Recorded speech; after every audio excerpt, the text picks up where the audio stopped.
They're the same people. That's why they're right here. That's why you see Gad. You see Gad at the bottom? It's like Native American Indians. They went through the same slavery we went through. They were sold on slave ships. Their family was killed. Their land was stolen. They was changed their languages. They was kicked off into reservations. We in ghettos. They in reservations. The Hispanics, they in barrios. We all went through the same thing. So these are things they show you that, guess what? God is real. You can put that back up there.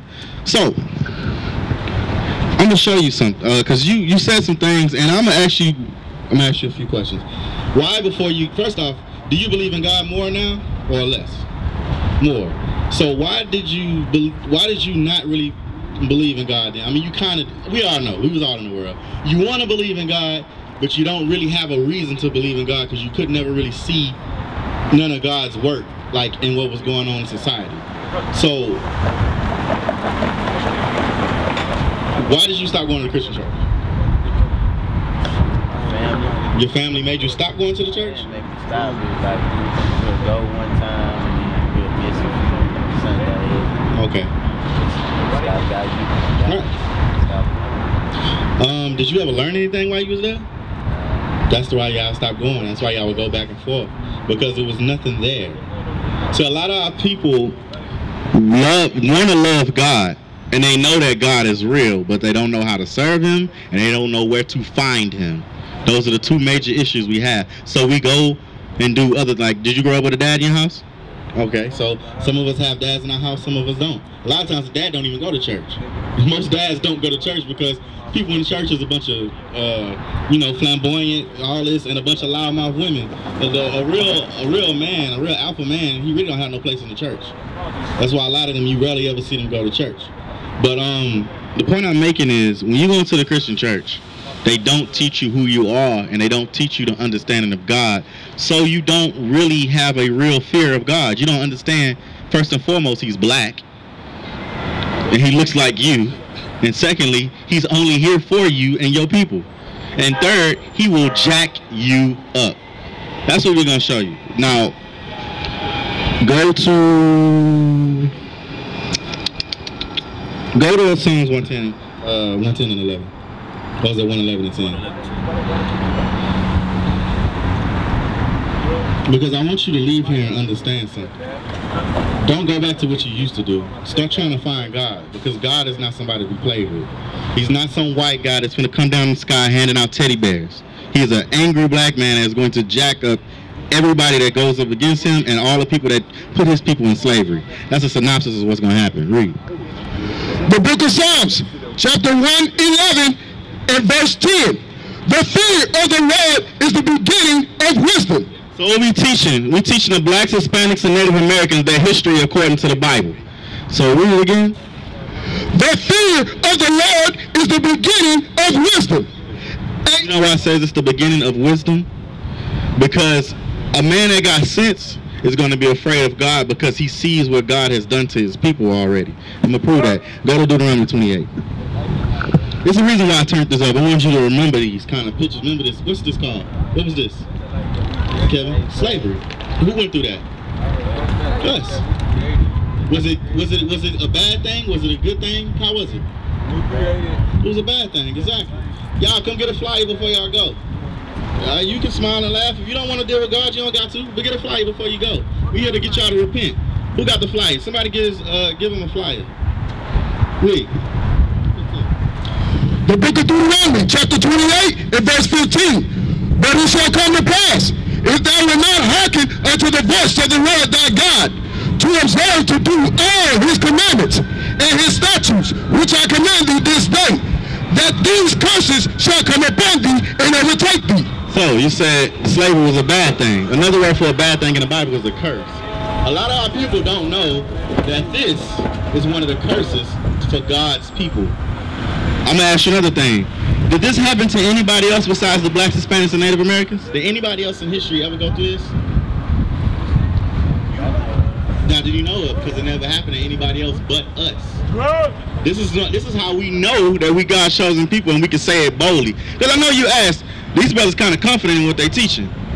And they don't have they not wavering back and forth, and it's like they know for sure that this is real. We're going to show you why we know it's real. Remember, it said curses going to come upon you if you didn't keep God's commandments. Now we're going to show you what some of those curses are. So go to 68. And then go ahead and hold Exodus 2 and 22. But go ahead, go to 28:6. The book of Deuteronomy, chapter 28 and verse 68.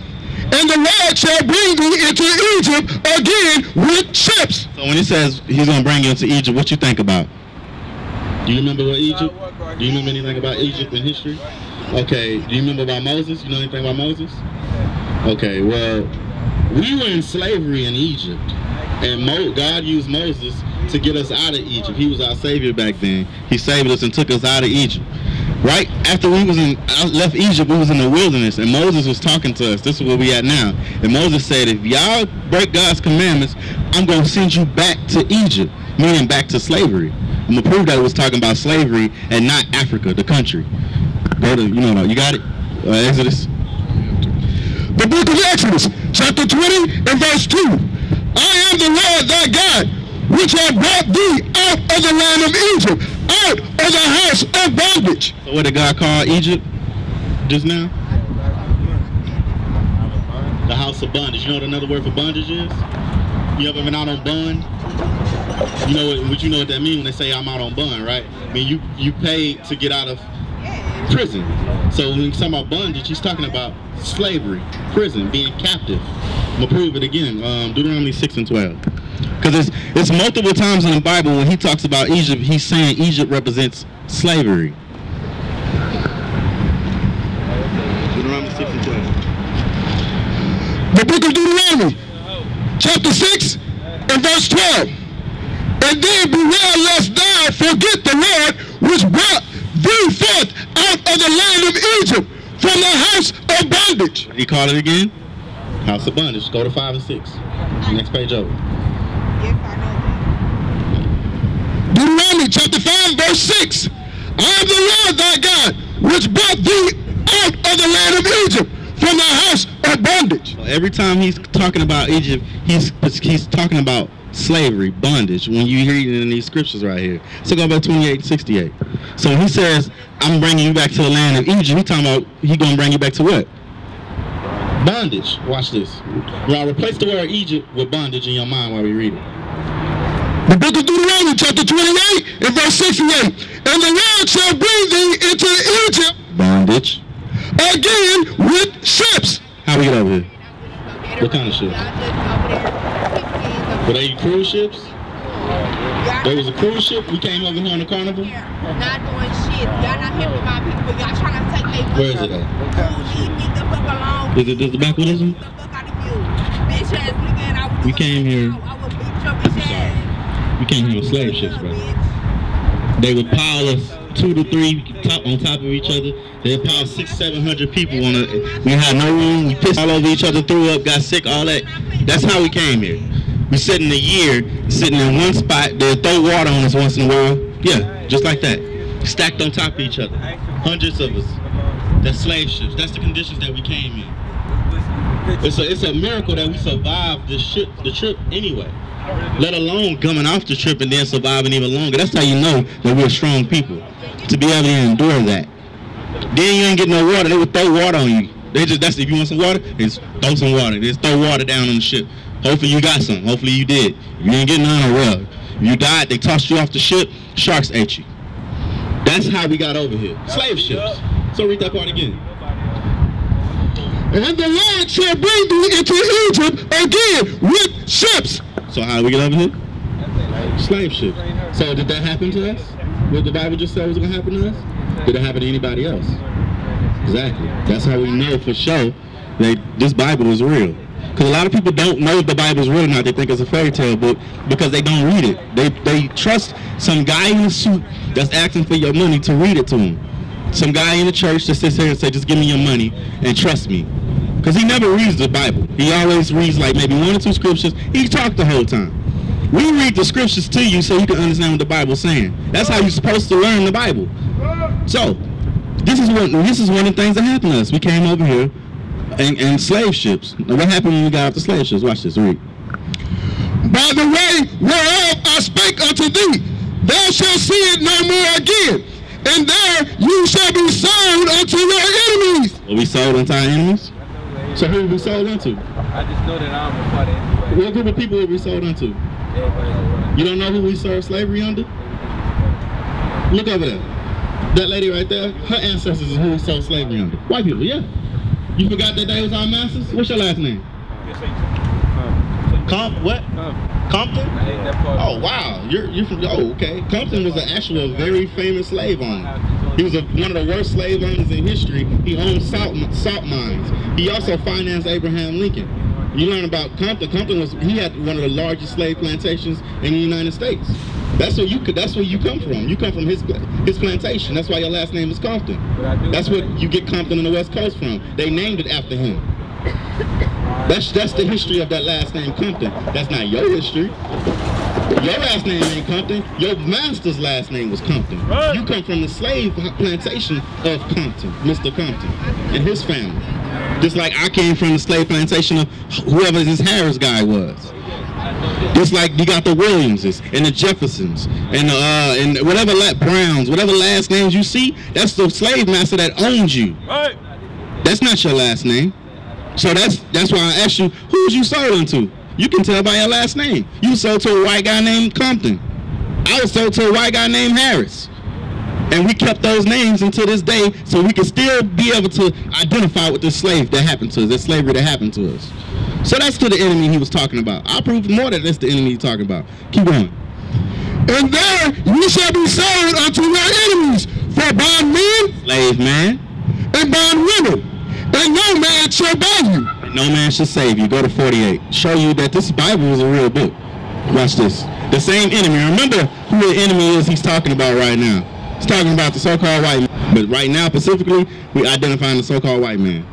Now remember, what did we have to do when we was in slavery? How do we eat? Okay. And who gave us the food? Okay, how did we get water? Right. Okay, where did we get our clothes from? They gave us our clothes too. Everything we got when we was in slavery, we got from them. Watch this. Verse 48. Therefore shalt thou serve thine enemies, which the Lord shall send against thee, in hunger, For food. and in thirst, For water. and in nakedness, For clothing. and in what of all things. For everything. For your last name. For your birth certificate. For your death certificate. For your driver's license. For your marriage license. For your death certificate. For your schooling. For your education. For your religion. For your job. Everything you gotta do, you gotta serve the so-called white man in order to get something. Still to this day, you still in slavery. The only difference is you ain't getting beat by the head no more. And that depends on if the cops pull you over or not. I'm just gonna be real. So you still in slavery to this day. Ain't nothing changed except you just ain't getting your butt whooped. Read. And he shall put a yoke of iron upon thy neck until he have destroyed thee. Okay. Do we have yokes of iron on our necks? Exactly. Now, it says something specifically. Read that part again. And he shall put a yoke of iron upon thy neck until. So that means the yokes is going to come off at a certain time. he have destroyed thee. So when we was destroyed as a people, that's when they took them yokes off. 1863. Emancipation Proclamation. We were destroyed as a people back then. By then, we didn't know who we were. By then, we didn't care where we came from. By then, all we cared about was what master wanted. So it was like, okay, we can let them go now. They're not going to fight back. They're not going to go nowhere. They don't remember who they are. Where they going to go? That's because we have forgot our homeland. Galatians 4:26. You don't even know your homeland. You know where you think you come from? Where you think you come from? Be real. Where was you told you come from? Most of our people say they came from what? Africa. That's what they tell you. You from Africa. Read this. The book of Galatians, chapter 4, and verse 26. But Jerusalem, which is above, is free, which is the mother of us all. That's your motherland, brother. That's your homeland. You come from Israel or Jerusalem because guess what? You're a Jew. You come straight from Jerusalem. Now, we can go into the history of how you got out of there. Go to Joel 3. Because everything that happened to us is chronologically pushed in the Bible. So a lot of our people just never read the Bible, don't understand the Bible, so they don't know. All this stuff that happened to us really did happen. Hold Deuteronomy 28. You can drop everything else, but Deuteronomy 28 and where we at now, Joel 3. Now, start at verse 1. The book of Joel, chapter 3 and verse 1.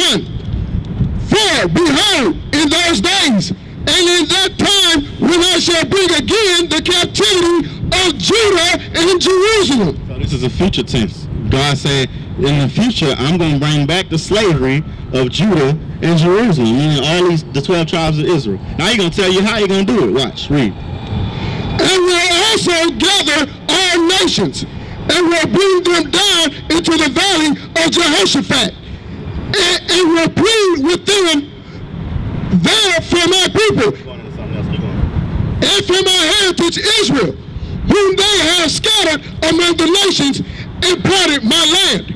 Say they scattered them amongst the nations and parted his land. His land is Israel. What? No, who has scattered. Whom they have scattered among the nations and parted my land.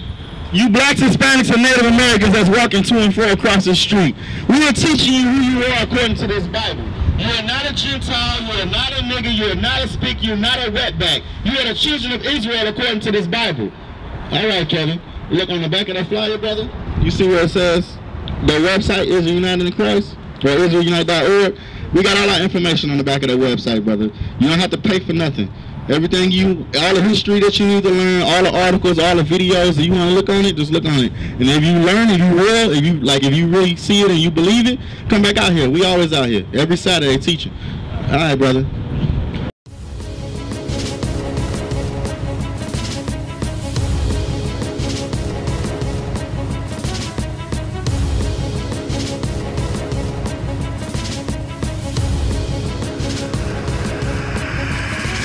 Shalom, Israel. I'm Elder Nathaniel of Israel United in Christ. YouTube likes to shut our channels down, as some of you have noticed, ever so often. Subscribing to join IUIC will assure you will always stay connected to our YouTube accounts. We want to do our best to make sure this truth gets out. Please click and join our subscriber YouTube channel called Join IUIC to stay linked to all of our videos. So again, please make sure you subscribe to this Join IUIC channel to get your latest updates from all our YouTube channels. Shalom.